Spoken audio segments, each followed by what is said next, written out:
Every single day, over and over, I was brutalized. I became a human toilet because of your expert opinion, where you will never point the finger of blame at anyone ever again. You were never as good as they said you were, Mr. Rhyme. I played you. I tested you. I gave you every clue. You and your little helper couldn't save those people. Their blood is on your hands. You failed. You failed, you fuck. Game of chess, Mr. Rhyme. Some people win, some people lose. I win, Mr. Rhyme. I win, you lose. What kind of vegetable would you like to be, Mr. Rhyme? A carrot? How about a zucchini? Zucchini? You want to be a zucchini? Elma! I'm sorry, I didn't hear you. Did you say zucchini? Welcome to part 2 of our Bone Collector episode. But before we go into real talk, it's time for PP, our patron pitch. This is where we let our patrons know what they can expect in their exclusive patron feed, and we let non-patrons know what they're missing out on. Alex, we are going to have a very special announcement about the patron channel towards the end of this PP segment. So consider that a tease, all of you listening. It's good stuff. Don't worry, it's nothing bad. But first, we're going to talk about the things that we have on the Patreon channel at the beginning of 2023. I figured I wanted to organize them a different way. You know, new year, new way of doing the PP. So for people that are on the ground floor, the opening tier, those of you who are basically on the Travoltis tier, you're going to get all the cutting room floor stuff, not just from this month, but from last month, because I'm a little behind on collecting all that stuff. But trust me, there's a lot of stuff that didn't make it to the episodes on the main feed. So you're going to get all that stuff. Sometimes they have to do with the episode. Sometimes it's just tangents that we went on. We go off sometimes. Yeah. I mean, and sometimes we do it knowingly. Just recently, we had, what were we talking about? Oh, the Wake and Fright episode. There's about, I don't know, 7, 8, 9 minutes of you and I talking about just times when we drank so much that we got sick. I forgot about that, yeah. Yeah, I was like, is this too gross? And then one of our patrons, I think it was Paul, he was like, more of this, please. Like, I don't know that we want to open that box. But anyway, you'll get that. And you also get access to all our bonus episodes. Every month we have at least one bonus episode, usually picked by one of you. So this month, Ben has picked up the movie The Negotiator, which is I was going to say it's not old, but it's kind of like an older movie featuring Samuel L. Jackson and Christopher Plummer. He asked if it would be something that we would be interested in doing. He was he wasn't forcing us to do it the way that he forced us to do that Sex and the City episode a while ago. He was just like, what do you guys think about that? And I said, I think that Alex will be okay with it, because I know I am. Paul Giamatti's in it. There you go. Always a good thing. But yeah, I mean, Samuel Jackson and Christopher Plummer, you don't see that every day. Not them working together. So that will be there as part of your patron feed. Now, if you're on the Winonis tier and up, you also get access to our pre-recording notes. You get access to our QVRs. This month, patron Brandon Curtis is picking the QVRs, and he gave us a list of movies, and he's like, you guys pick. All of those movies are movies I'd never even heard of. Unsurprisingly for you and anybody who's been following the Patreon channel for a while, they're Indian movies. So, Brandon, we're going to do a little bit of research. Alex and I are going to sit down and look over the options and look at runtimes and subject matter and amount of musical numbers, and we'll get back to you by next episode. We'll determine which movies are getting the QVR treatment, the quick video review treatment. But that's also going to be happening. And then, of course, we have Contrarians After Hours.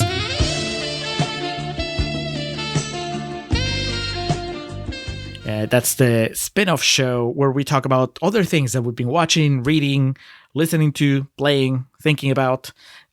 Alex, we have a very appropriate After Hours, I think, to open 2023. Yeah, I think we discussed off air that our plan for our first After Hours is discussing our respective holidays, what we did, where we went, who we saw, what we celebrated, maybe what we got. I got a few cool gifts to discuss as well, but I think both you and I did some substantial traveling last month, and we haven't really caught up on that. So we're going to be catching up with each other, and also, for the benefit of our patrons, I guess, if they want to hear about our trips. For me, it was just back to Vegas and around Texas a little bit. For yourself, you left the fucking continent.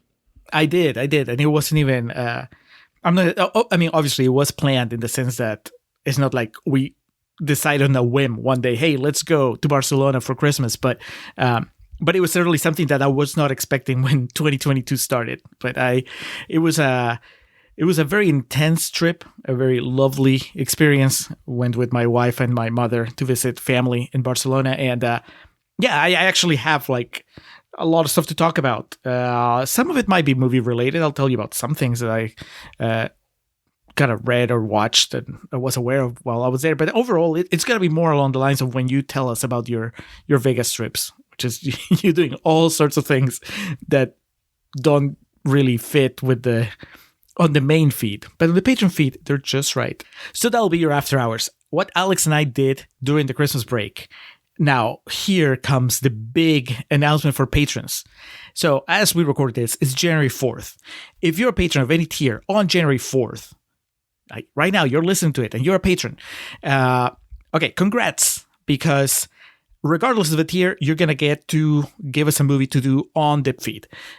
We've been doing this patron thing for a little over 2 years now, and Alex and I felt that it would be fun to do this kind of as a thank you to all of you who have stuck around. Start thinking about them. Message me or Alex with your picks. We will schedule them at some point this year. We're just going to basically see how they fit with the rest of the things that we're doing, but they will get done in the fiscal year of 2023. You just let us know, the minimum requirements, make sure it's streaming in the US, and make sure that it fits, it's either fresh or rotten on the tomato meter. If there's something you really want us to do and it doesn't quite fit that criteria, talk to us. We'll see if we can figure something out. But I'll be also reaching out to you individually, just kind of to remind you if I haven't heard from you. But hey, that's a lot of patron picks. So basically, I think the way that's going to affect our schedule going forward, Alex, is that instead of doing, us picking 2 episodes out of the 3 of the month, and then the third episode is a patron episode, instead it's going to be 2 patron episodes every month, and then the third one is something that we pick. That seems like a fair trade-off. Or maybe there'll be a month where we do all 3 patron picks, depending on how, what they throw at us. We can mix it up. Yeah. It's our show. We can do whatever we want. Now, what happens to those patrons that you're already in a tier where you were already giving us patron picks? You're like, well, what changes for me? Do I get anything? And I'll say, yes. Yes, you do. So if you were already giving us picks for the main feed, this is what Alex and I are going to do for you. We're going to do a dual quick video review. You just throw the movie at us. In this case, it doesn't have to be rotten or fresh. It can be whatever you want. And we will do something very similar to the way that we did the way that we do the Facebook videos that are also on our YouTube channel, or when we did the Lawnmower Man episode, where you'll see both of us on video, but they'll have the quick video review format, which means that Alex and I will talk about the movie before we start watching it. Then we'll watch the first half separately. We'll come back, record a second segment halfway through the movie where we discuss the movie up till then. We'll go off, watch the rest of the movie, and then come back for a third segment where we talk about the movie in general. So it's a quick video review, but the 2 of us are doing it at the same time. So it should be fun. And I think that there's a lot of you that throw movies to the main feed that haven't done a quick video review yet. So it's a good chance to kind of get you to try that. Hopefully everybody's excited about this as I am, as I'm explaining it. I can just see a bunch of patrons just scratching their heads. They want us to do what? Don't worry. I'll reach out. I'll get some picks out of you, and then we'll arrange our schedule. But be excited. If you're a patron, then you get to do that. Now, if you're a patron after January 4th, well, just wait till next time we do this. I can't promise, because we already have enough patrons that I think that this is going to take us a while to go through all the movies that they're going to throw at us. But excited to see that. Congratulations, by the way, to our newest patron who made this deadline, Dale Bridges. And if that name sounds familiar, that's because that's the author of The Mean Reds. I guess he liked the fact that I liked this book enough that he's like, sure, why not? I'll become a patron. Maybe he just wanted... I sent him a copy of the file of me reading those passages of his book on the Patreon channel, and I guess he liked it. He was like, oh, that's what's happening on their Patreon channel. I'll join. But welcome, Outstanding. Dale. Yeah, thank you. Happy to have you. Now, if you want to be like Dale and all our other cool patrons, just go to patreon.com/Contrarian Prime. Check our tiers and join the Contrarian supplements. $1, $3, $5, and $10 are our respective tiers. And for, the usual amenities that comes with, those are laid out. And Julio just kind of, for y'all currently there, you got your updated terms and conditions. But that doesn't mean that you can't join if you haven't already. There's still plenty of shit on there for you to enjoy. Depending on the tier, you still request a movie from us and a quick video review. Gives you access to all the way back to our Blue is the Warmest Color episode and, the things we've done along the way, cutting room floor, notes, all that shit Julio mentioned already. And also our epic coverage of the Rock Cena rivalry from 2012. That's not just for wrestling fans. We do a good job of diving into their respective movie careers as well. That's what I like to think is one of the bigger selling points of our patrons. So check it out. Head on over there, just drop $1 and see what we got and what you like. And if you want more, then there's ways to get more. To all of our patrons, we love you all dearly. And as I like to say, into the new year of 2023, we continue to accept applications.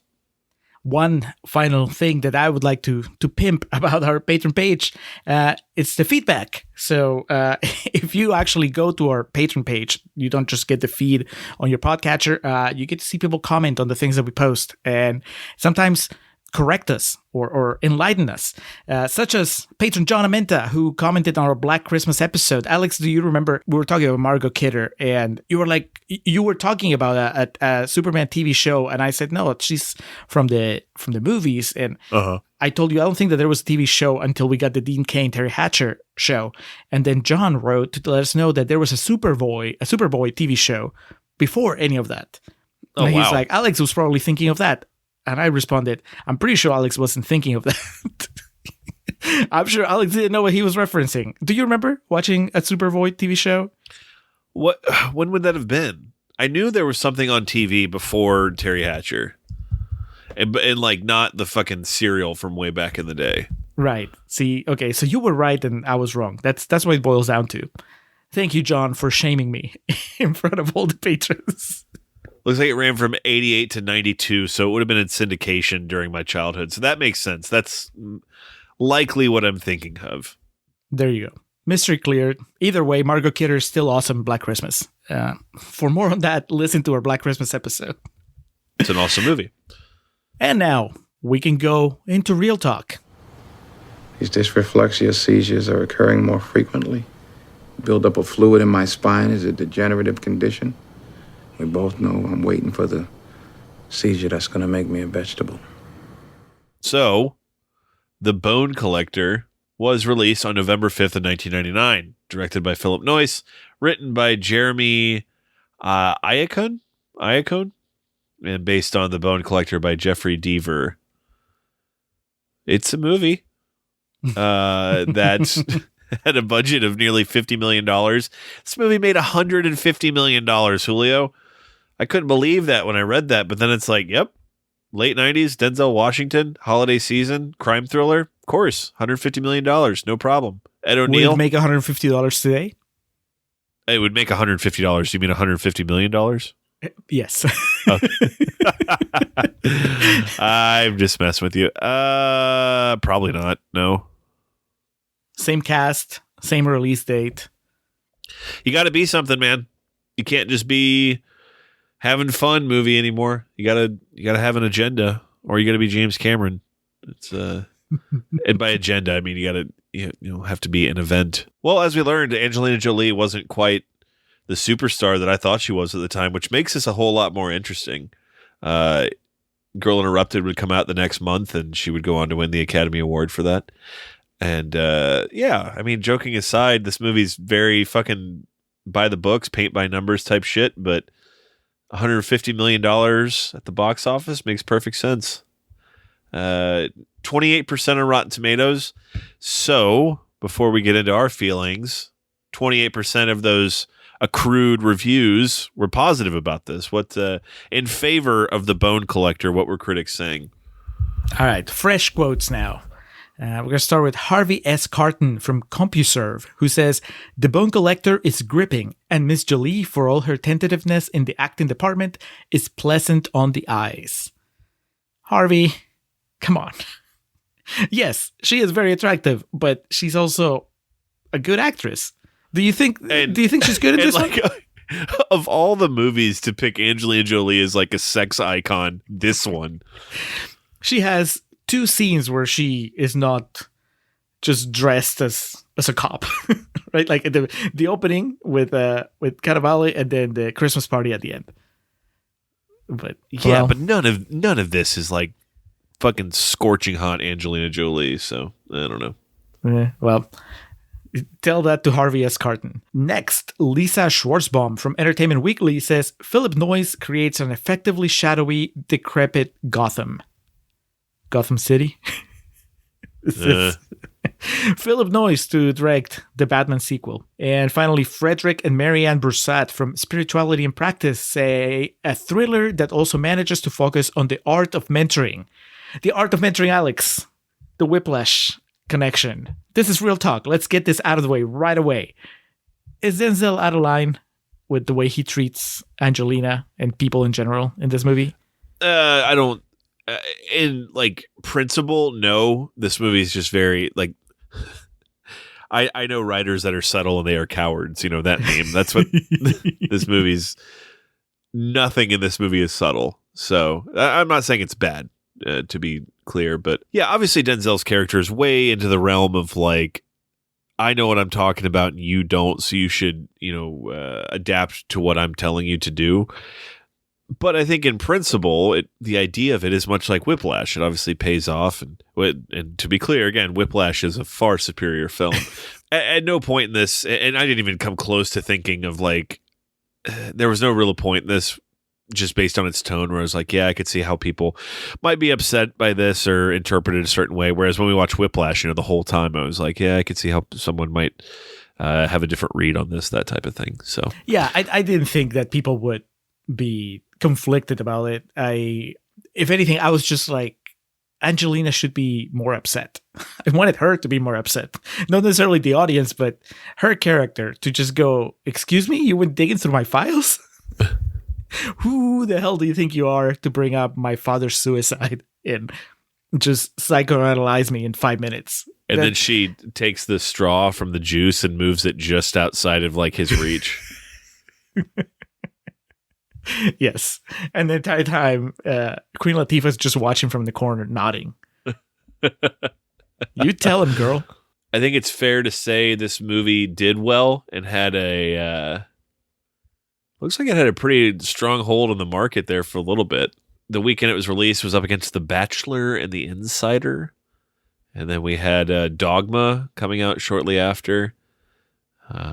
Sleepy Hollow with Christina Ricci and Johnny Depp. Mm-hmm. And then all other movies of the holiday season came to a screeching halt on November 24th of 1999 when the Arnold Schwarzenegger vehicle End of Days was released.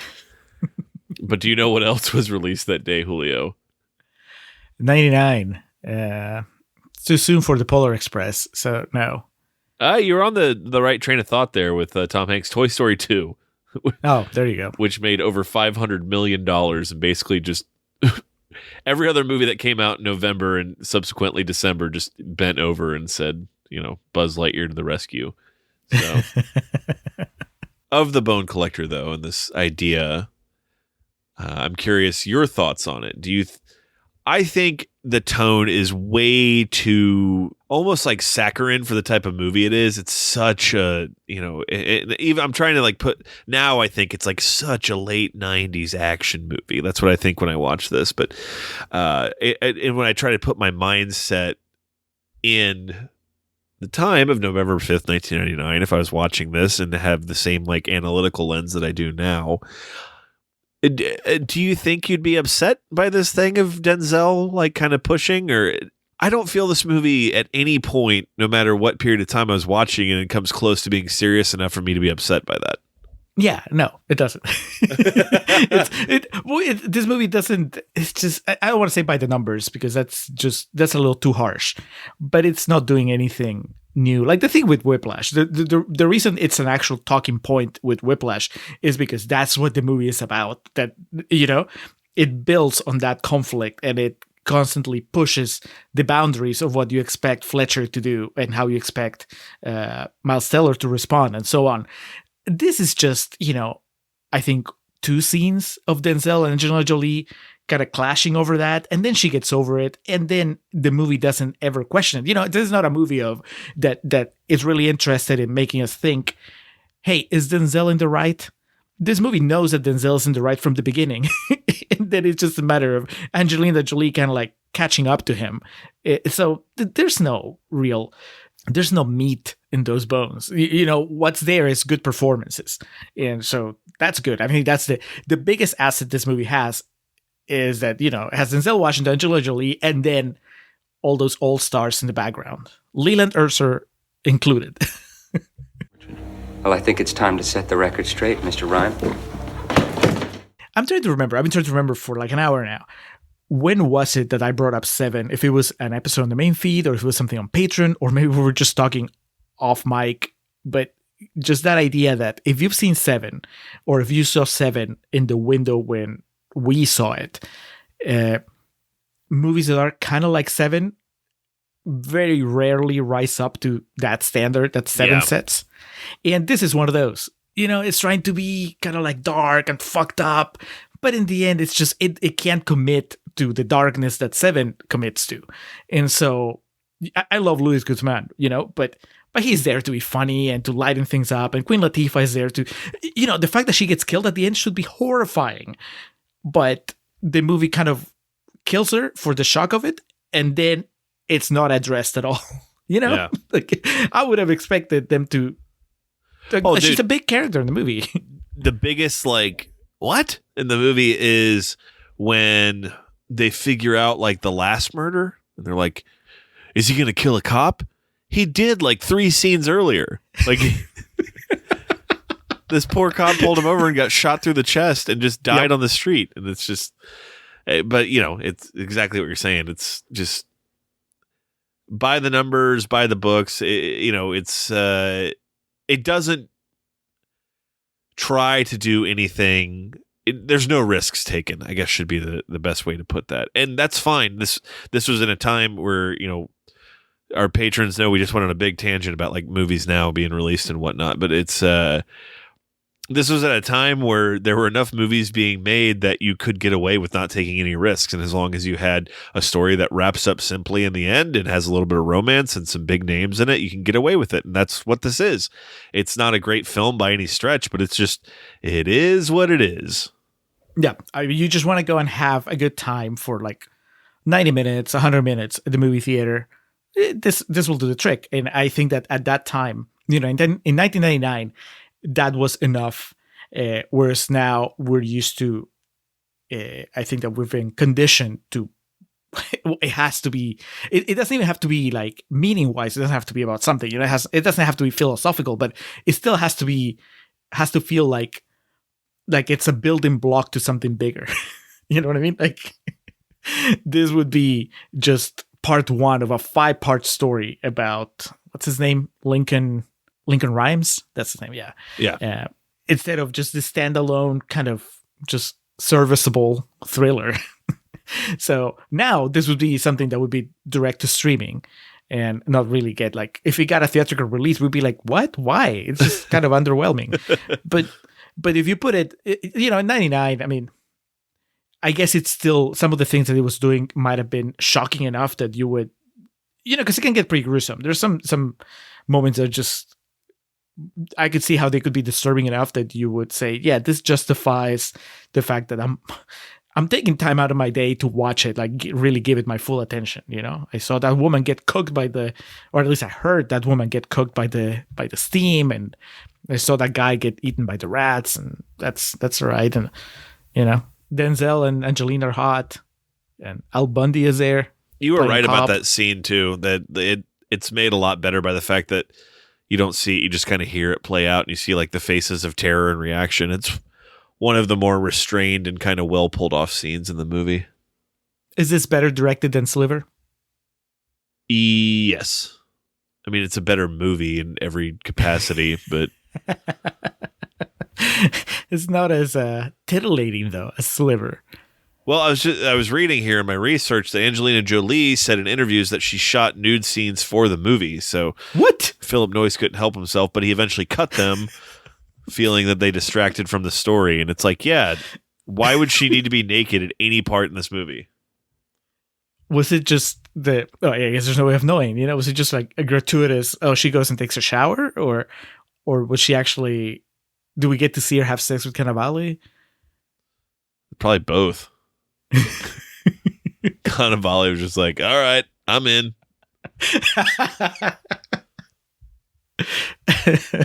This is fucking awesome, though. This thing right here.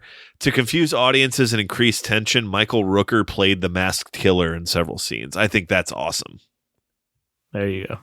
That's how you do it. And in the spoiler section on IMDb, it says the identity of the killer can be seen in the news clippings in the opening montage. You were just paying really good attention. Well, not enough, because I didn't see Leland Urser on the clippings. I just saw the headline. So I was halfway there. That was such a like, okay, the least interesting person's the killer type thing. But maybe, I don't know. I mean, you love Very Bad Things. So doesn't that make you more sensitive to just appreciating Leland Urser getting his big shot here? I guess. He's like I don't want to say most forgettable, but anyway, it was just like, it's the least sexy choice in this. The reason he gives is valid, and I really do like the little scrum that him and Denzel get into. But it was just kind of like, all right, I would have rather like Queen Latifah been the killer or something. It would have been a little bit more fun than Whitey over here, who's just been quiet the whole movie. Bobby Cannavale. If I can't have it, no one can. I was not kidding. In Contreras Corner, I did geek out when I saw Mike McGlone show up. Yeah, who's this guy? I couldn't tell if you were doing a bit or not. I honestly don't know this guy. He is in almost every Edward Burns movie. You know Ed Burns. He's he's one of the soldiers in Saving Private Ryan. He's written and directed a bunch of indie movies, and Mike McGlone is in at least 3 of them, maybe more. And but they're independent movies. You know, this is just like they know each other. I don't know if they're childhood friends or they're just friends from film school or whatever. And then it's not like, I've never seen Mike McGlone in a movie that was not an Edward Burns movie. And I did not know that he was in this, which is kind of a high profile release, you know, Denzel Washington, Angelina Jolie. And so he is there, and I think he does well, considering, you know, it's not like you can point at him and go like, oh, this dude's out of his depth, you know? When he doesn't have Edward Burns holding his hand, he doesn't know. He's starstruck by Ed O'Neill's fame. I think that he's fine. I kept waiting because, you know, I was kind of like afraid that he was going to fuck up. I was like, oh man, is he going to show that he's not as seasoned as all these other people? But no, I mean, his character does nothing. I guess he just... Why do you think he's there? Is it just... You said this was adapted from a book, right? Do you think it's just because that character was in the book and so they felt the need to put him in the movie? Because he doesn't really do anything. Or is he there to be a suspect? Yeah, I kind of got the feeling he was there to be like a red herring, but about halfway through, you see he cares too much to really be the killer. I don't know. I mean, I don't know how they justified his existence, but I was glad that he was there. Just because I know him from those other movies. I was like, that's cool. He's doing his thing there. He's being a cop. For whatever it's worth,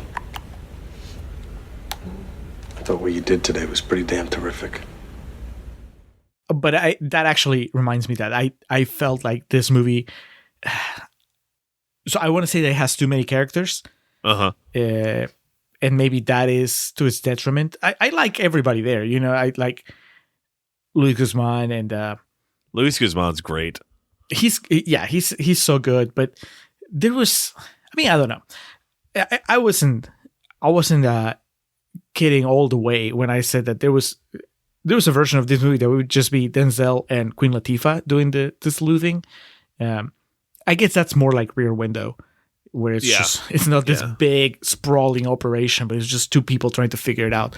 But that's just because I felt that so many of these characters kind of play the same role, and so like I guess you need Ed O'Neill because you need somebody that's the person that's going to assist him. But at the same time, if you have Ed O'Neill, technically, like I think that you only need one cop to help him, one cop to help Denzel, and one cop to be against him. So you need Rooker and Ed O'Neill, or Rooker and Angelina Jolie. As far as, big names with parts that are fleshed out. Everybody else, they can go down to like 1-2 lines. Maybe you beef them up a little bit for flavor, but it just felt like, man, it's like name after name after name after name, but they don't really, like, they're there and they're fun to look at, but they don't really add up to much.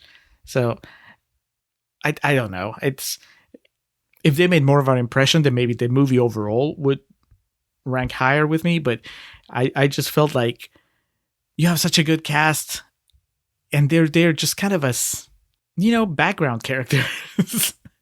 Maybe condense them and you can spend more time doing cool stuff.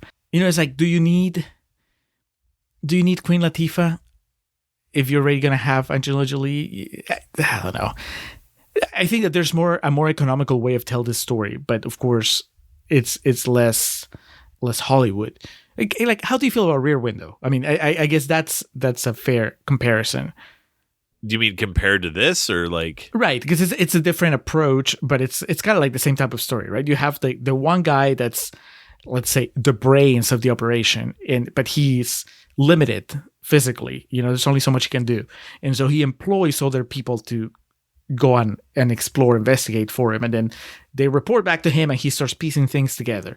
And well, here the difference is that Denzel has, an army of people working for him. And, that last quote said, this movie is about mentoring. And yeah, there's a little bit of mentoring here, but there's so much stuff going on, so many characters that you're servicing that the mentoring, I think, kind of is not really about that, 2 scenes that are about that, maybe.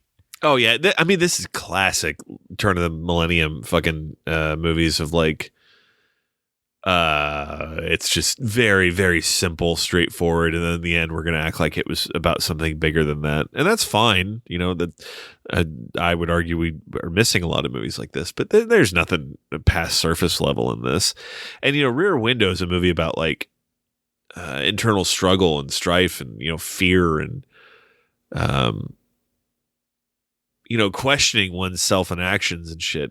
Hitchcock movies go a lot deeper than people give them credit for, but this is just kind of like, it's watching MTV, man. It's watching a few music videos and seeing what happens, and this is close to the death rattle of like that idea of stylized content. Like, I always think of Victory, which is an incredible song by Biggie and Puff, and I think Busta Rhymes is on it too. And that music video was like a movie. Like, it was like 9 minutes long, and it was acted out. And that's, there's a good part of that, or a good way to do that, where it's a movie kind of like this, which, is probably no better than a C+ movie, where it's just kind of stylized. I'm watching this, it looks cool, and the people look cool, and the result I'm getting satisfying. That's fine. And that line I always said about Natural Born Killers being a 2-hour music video, that's like the bad way to do it. In a movie like this, and there's other examples, this is a completely serviceable and passable way to do it. I think it's been years since our Natural Born Killers discussion, but I think that for all its missteps, I think it's at least trying to say something. So I will cut it some slack. Don't get me wrong. That movie's failings are in different places. It's obviously trying to do a fuck ton more than The Bone Collector is, but but you know what? maybe this is what really bothers me, where I'm having trouble just accepting that The Bone Collector is just a movie that's meant to be enjoyed with your brain at, half heat or low heat. And that is that it opens with Denzel Washington talking to his friend about euthanasia. And it's like, he's a really good actor. And the other dude is doing fine too. And so it's just, that sets up a premise that is so compelling. This guy has decided that he's had enough, and his friend saying, okay, well, at least give me a few days to prepare for this. And then it's almost like from one scene to the other, right? Like he's very despondent about even the idea of helping Ed O'Neill with this investigation. And then at some point he just he has a seizure, and then he becomes interested in the photographs. And then it's like, all right, I'm back. and that's it. That's not true. He has that conversation with Angelina Jolie where she brings it up, and then he says, cop to cop, we don't talk about this, or I don't want to talk about that. And I thought that was cool. But there's not, I want that through line to really take me somewhere. And I guess I'm having a hard time buying that the experiences that happened in the movie The Bone Collector were enough to bring Denzel Washington to a place where he's just ready to celebrate Christmas at the end of the year. He looks like a brand new man. But it's unfair of me, right? Because I'm putting way too high expectations on this movie. It's almost like by accident, they were a little too good on that opening scene. And now I'm just like judging them for that instead of the movie that we're actually making. So it's like one of those things of very 90s stakes, and I no one loves Titanic more than I do, but like I always talked about in that episode, and I always still talk about these fuckers know each other for 12 hours, maybe, like that type of thing. And that's just like this movie too. Like you set these impossible stakes with this, and it's like at the beginning of this movie, this guy was asking someone to kill him.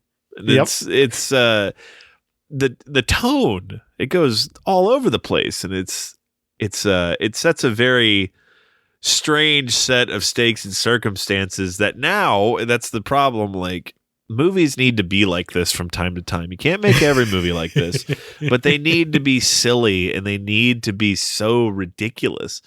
If you made a movie if a movie like this got a theatrical release today, and again, we're talking 28%, so this wasn't a movie that was widely heralded, but like this would get like crucified.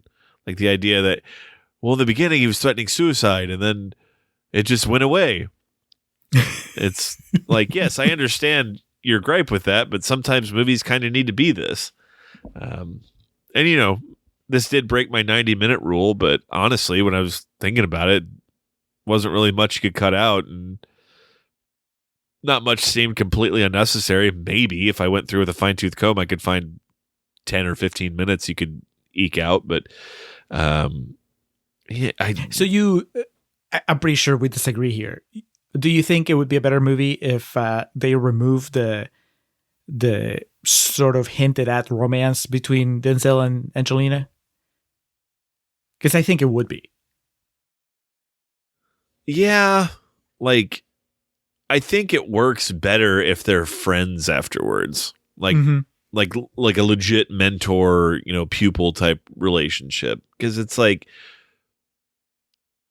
they don't spend it. The movie, to make any type of romance work, the movie would have to be like at least another half hour longer to like establish like why they like each other, other than just, oh, they locked eyes and they're two hot people, so they should be together, that type of thing. Let them have dinner together at least. Share that juice. And so, I guess I would cut out the scene where they do that long, like longing eye contact, because even if you keep the ending the way it is, if you cut that scene out that introduces like, oh, they got the hots for each other, that ending could just be like, she grabs his hand or holds his hand as like a thank you and like a Merry Christmas type thing. So I guess what I would do is cut out that scene we're talking about and then keep the rest of the movie the way it is, because obviously that shortens it a little bit and then doesn't unnecessarily introduce this romance idea. You got to cut also the the beginning of the other scene where he's sleeping and she starts touching him, and then he goes, it's a crime to molest. No. There's laws against molesting the handicapped, Such a fucking weird line, dude. So you said Phillip Noyce can't help himself. Nope, he just can't. Well, that's all right. I mean, it's still... So you would say this is a step up from Sliver. I guess I agree with that. All right. This is much better than Sliver. Yeah. I mean, I just have fond memories of Sliver just because it was so entertaining. Yeah, we had that's what I was about to say. Don't confuse having a really fun recording session with something being good, because that was not a good movie. But even watching it, because I guess I never felt like I had to take Sliver seriously. This movie, I thought I had to, and so when you're taking it seriously, and you should, there's a child in peril at some point, and there's, then it's a little harder to just relax and make fun of it. It's fine. I mean, I look at this movie and I think of all those other kind of late 90s thrillers that I've never watched, but they always kind of blur into the same movie. Hasn't Morgan Freeman done at least a couple of those? What is it? Kiss the Girls? Along Came a Spider. It's always, there's a cop and then there's an attractive woman and they seem to be in charge of an investigation. So to me, this one was kind of like more of the same, except that it was, the thing that makes this one stand out is that one of them can't move. But it is that I wonder how I would feel watching, one of those others. I think Ashley Judd is in like a couple of those 90s thrillers. And I mean, I like them. I like her as an actress. I like Morgan Freeman. Would I be as underwhelmed? I don't know. I just there's elements of this that I want so badly, and like the whole Luis Guzman character is something I just want back. Like, not doesn't have to be Luis Guzman, but the idea, like, just the little shit of like, he works in New York City, but he's got a Chicago hat on, and he's got that earring, and he's really quippy, and he has these things to say without beating you over the head with it. That type of thing. It's just fine. It's an easy way to pass the time. It's not a good movie, and it's not. It definitely doesn't belong in the upper tier of films that we've covered here. But it's like, this is a perfectly serviceable way to experience a movie. Is just watching this and be like, all right, it's over. All right, goodbye. That type of thing. Does this make you curious about the TV show? No. How do you stretch this story into a TV show? I was trying to figure that out earlier today, and I was wondering, is it just that they have the big mystery of the bone collector run through the entire season, and then every episode there's also like kind of like a case of the week? I'm not sure if it's like flushed out, so it's appropriate you brought up Seven. I was kind of saving this as like the wind down, but Phillip Noyce did not really like this movie. He didn't enjoy the final product. In the wake of Seven, every studio wanted a copycat serial killer film on their books, which is kind of what you were making allusion to earlier. He felt that he was just part of the assembly line by signing on to this film, knowing full well he would never be able to match David Fincher's achievement. And hey, that's some good self-awareness. Yeah, it's like, okay, well, I'm going to make a horror movie, but it's not going to be as good as Halloween. It's like, all right, that's all right, man. You can still try to make a really good, Nightmare on Elm Street or some shit like that. So I just thought that was kind of interesting. But yeah, this story seems pretty compact. Lincoln Rhyme Hunt for the Bone Collector, which ran from January 10th of 2020 to March 13th. So it looks like it's just one season. But no, I don't have much interest in visiting this. It's like, once you've seen Denzel play Lincoln Rhyme, why would you want to see anybody else? I mean, honestly, that's like the watching this movie in 2023 now. Jesus, is it's kind of like, it's not a novelty, I would say, but like trying to view it as like a Denzel performance, is like it's the movie where he plays a quadriplegic, and this is interesting to watch and see how he kind of reacts to everything going on, that type of thing. It is what it is. The movie poster is one of the most late 90s things I've ever seen. You know, the two faces in the top with the names, and then kind of middle center, there's like the action going on, and then the bottom is the name of the movie. It's Dude, like, look it up. Look up the poster for Along Came a Spider. Well, this poster looks like the one for fucking Double Jeopardy too. And then the poster for Kiss the Girls. They're all the same. Oh yeah, that's...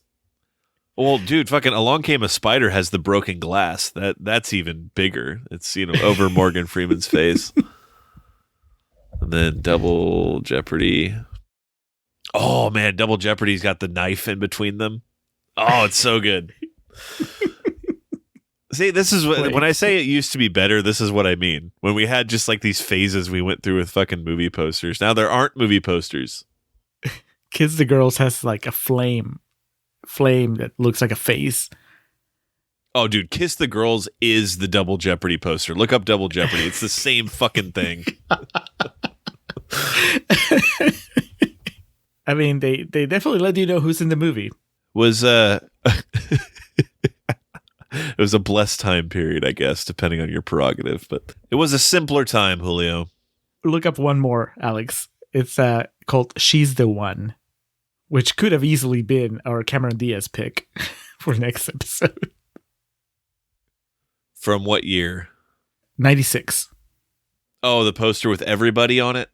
And then, okay, yeah, you got the happy people and the one person that's like, well, I don't know about this. Yeah. Yep, and on the far right, there's my boy, Mike McClune. There he is. It's like, I'm going to be in a movie with Denzel Washington soon.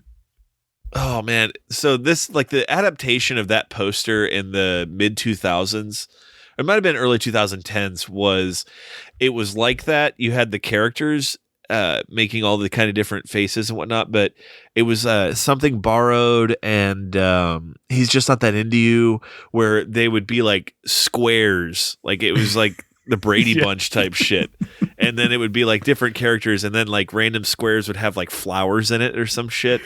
Oh man. I'm looking at this Something Borrowed one now. Dude, it's exactly that, right? Yep. Yeah. We're going to have to do Something Borrowed one day, because that's Julio, myself, and his wife screened that movie together, and that is a special kind of terrible movie. I guess that's bringing it back for our patrons, back to Kate Hudson, because she has, like, whatever the opposite of an Oscar scene is, she has in that movie. She has a Razzies clip. She does. Hilary Swank was a producer on that movie. Why not? All right. So where do you land ultimately? The Bone Collector. What does it get? It gets a C+. It's again, it's kind of like, it was fun to watch in the sense of a time capsule type thing. But again, at the end of the day, what we're doing is watching movies and judging them for where they stand on their own merit. And it's okay. I don't want to say predictable, because again, LOL, Leland Orser at the end type thing. It doesn't overachieve, but it doesn't try to. And there's not necessarily something wrong with that. If this movie had been 10 minutes longer, I could have possibly started to get annoyed with it. But where it landed, I'm fine with it. I don't think I'm ever going to be motivated to watch it again, but it's not a movie that I would outright say is like bad or trash. So I give it a C+. What about yourself? I'm going to give it 2 stars. It feels harsh because I had a good time watching it, but their movies are similar. There are other Seven clones that do, I think, either a better job at being Seven clones, or at least they swing for the fences a little harder. And so this was just there. It's blessed with a cast that not so much elevates the material, but makes it watchable. It's like, it's what you said. Really, the novelty is just seeing Denzel Washington playing, this character, Angelina Jolie at the beginning of her career, and then all those other actors in the background doing things. So, but that novelty, it only happens once, and it only carries you. So yeah, exactly. I guess that's the whole point. It carries you so far, and also when you've seen the movie, it's like, why am I going to watch this again? Yeah, I will recommend everybody watch. I'm sure it's on YouTube somewhere, but the Leland Urser monologue where he explains his backstory and why he hates Denzel Washington so much, that is worth watching. But that's not enough to make it a good movie. So yeah, 2 stars. Excuse me, Mr. Rhyme. Kenneth Solomon. I've read all your books.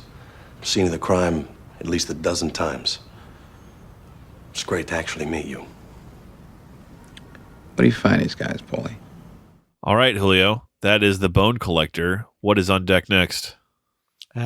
Coming up next, we continue paying off our debt. We move on to the next head on Mount Rushmore asterisk. This is the asterisk itself. We're gonna go into the Cameron Diaz entry, and it is the movie Being John Malkovich, which, like I mentioned earlier, is a Cameron Diaz movie. It's not a Cameron Diaz vehicle. Would you call that an ensemble? Yeah, I think that's fair. Despite the fact that It's like 4 John main characters. Malkovich's name is in the title. Yeah, but it's like if I were to call it anybody's vehicle, it would be a John Cusack vehicle. But really, it's like him, Yeah. Catherine Keener, Cameron Diaz, John Malkovich. Go. So that's a fresh movie, so we'll be trashing it at Contrarian's Corner, and then we'll talk about it in Real Talk for real. I don't think we've ever discussed Being John Malkovich, Alex. We've talked about Spike Jonze. We definitely talked about Spike Jonze in Moneyball, but That we did. but not so much about his movies. So I look forward to that conversation. I own the Criterion. Do you own Being John Malkovich? My God, fancy. No, I do not. I'll have to find where to watch this online. Well, I'll try to make time to read the essay by Noah Baumbach. I'll see if I can bring some extra Criterion insight. But that's it. That's coming up next. Being John Malkovich. Watch it. All right, Julio. Well, that was The Bone Collector. Being John Malkovich is on deck, and I think that's going to carry us out of here. So we'll move on to perennial plugs. Start off by giving a thanks to the Festive Years, who provide our opening and closing tracks. They kick us off with Last Stand, take us home with Summer of 99. Be sure to head over to thefestiveyears.com for any and all Festive Years needs. Our friend and fellow podcaster Hans Rothwieser is the man behind our logo, behind all the drawings, all the graphics on our webpage, our Patreon page, our merch page. That little tomato looking at himself in the mirror and all its different iterations, that came from the mind of Hans. So if you like it and if you want to check out more of his art, his work, check out mildemonios.pe. That's his website, mildemonios.pe. You can reach out to him on Twitter at mildemonios, email him mildemonios@hotmail.com. Just tell him that you like his work, that you would like him to draw something for you, or you can tell him that you've listened to his podcasts. He has 2 of them, Nación Combi, which is about Peruvian current affairs, and Marginal, which is about economy. Hans, thank you for all your support. And for any and all pro wrestling needs, you can head over to latenightgrin.com. Our boys over at the Late Night Grin continue to do premier work in the realm of pro wrestling podcasting and occasionally covering movies as well. Absolutely exhausted wrapping up this episode after myself and the boys on the Grin did our live coverage of Wrestle Kingdom last night, the premier Japanese wrestling event. So that's up right now on their Patreon as well, but be sure to go to their website, check out their Twitter account, Instagram, YouTube, all that good shit. They're friends of ours. They continue to spread the word of our podcast, so we want to do the same for them. Speaking of continuing to spread the word of our podcast, that comes directly from the work of Ms. Zoe Perez, who puts in the effort to make our social media look as pretty as possible. So Instagram @ContrarianPrime, YouTube.com/@ContrarianPrime, Facebook.com/ContrarianPrime. All your social media needs can be found. And Zoe continues to put together graphics, videos, audio clips, sometimes on our Instagram account, little interactive graphics, all that fun stuff. Makes it look real good and professional, better than Julio and I could. So Zoe, we appreciate the work that you do for us. And we appreciate you, our listeners, for making it to the end of yet another episode with us here on The Contrarians, where we're right and you're wrong, and we'll catch you next time.